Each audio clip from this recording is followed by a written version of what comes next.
we're going to look at the School Tool Parent Portal.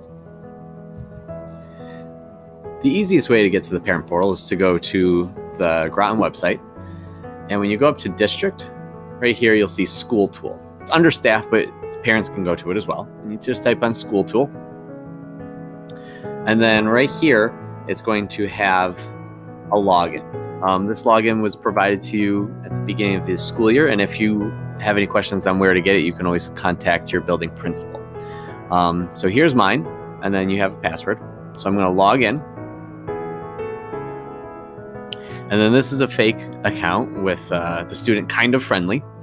And if you would like to see more information about Kind of Friendly and the contact information for home, you can click on this arrow right here. And once you click on the arrow, typically there'll be a picture of your child and then their first name, their last name, and then general information about them. It will also have the contacts. So it'll have parents or guardians information right here, and also if you have an emergency contact, it will also have this information here. It will also contain siblings if there are siblings in the household. And then from there, you'll see that there are a number of tabs that you can look at. So there's contacts, schedule, attendance, discipline, grades, assessments, assignments, and letters. And we'll look at each of those in a second. The icons that you see next to the names, so this is an email contact, so you can click that to send an email. You'll see that in a number of places in School Tool. And then it has, this is where the child lives. This signifies that that this adult receives mail, that they can pick up the child, and when they last logged into the parent portal. Because this is a fake account, there's very limited information in these tabs. So what I'm going to be doing is actually looking at, we're going to actually be looking at a different fake account that was created by the maker of this software, and we'll look at some of the information there.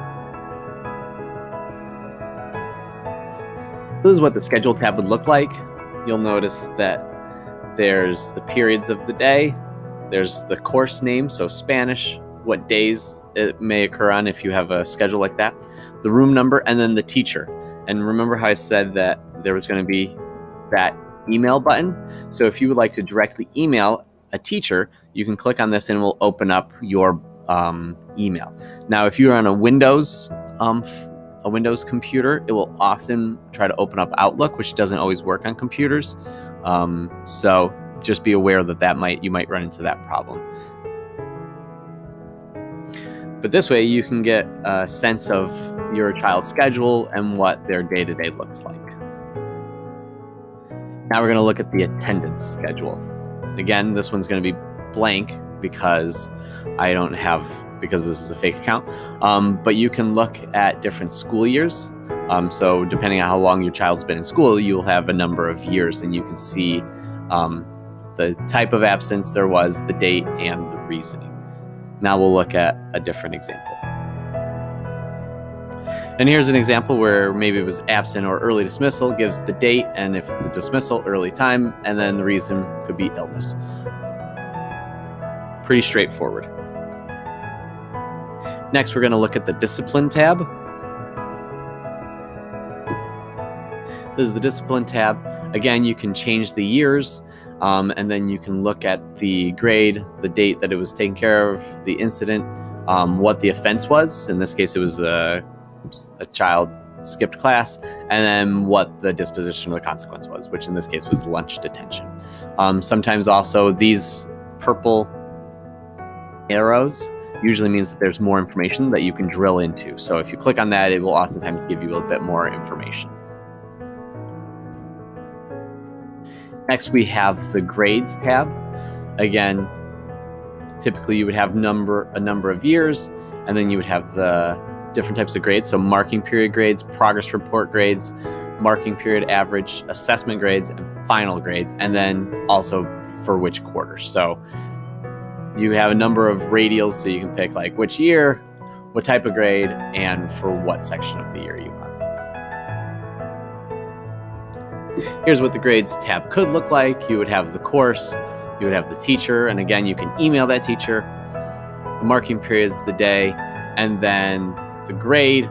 In this example, there is no grade, but you would have a numerical grade, and then the comments. So maybe average is in the A range, and then whatever comments that you typically were associated with the report card is also put here in this grades tab. Here is the assessments tab, again, blank, and we'll look at what it could look like. Now, when they talk about the assessments, it's important to realize that typically it's the state tests, so the New York State 3 through 8 assessment scores. So it's going to give you the school year, the assessment, whether it was the math or the ELA, the performance level, which is 1, 2, 3, or 4, 4 being the highest, 1 being the lowest, and then it will give you the raw score and the scale score, which are often hard to understand, but you can check with your principal, teacher, or guidance counselor to get a bit more information about these two different scores. But 4 being the highest and 1 being the lowest is the general way that you can see how your child did on that New York State assessment. Lastly, we have the assignments tab. Again, school year, marking period, and which course. You can look at to see which different courses are, and we will look into see what that could look like. So here we have a fake account with where a student was taking studio and art. And then here was the assignment name, so maybe ancient art quiz.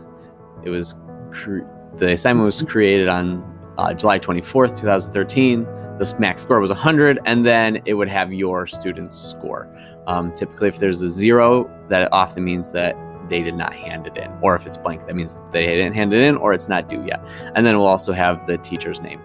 You can drill down to specific courses, or you can look at all of them at once. The last few things you should probably be aware of with School Tool is at the top you also have Campus, which typically just shows you, the general picture of the school logo. You have Account, which allows you to change your password and to see how often you've logged in.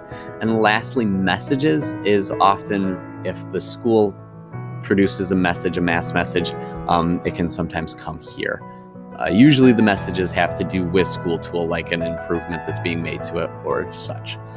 I hope you've enjoyed this tutorial and that you can now use Parent Portal to see how your child is doing in school. Thank you.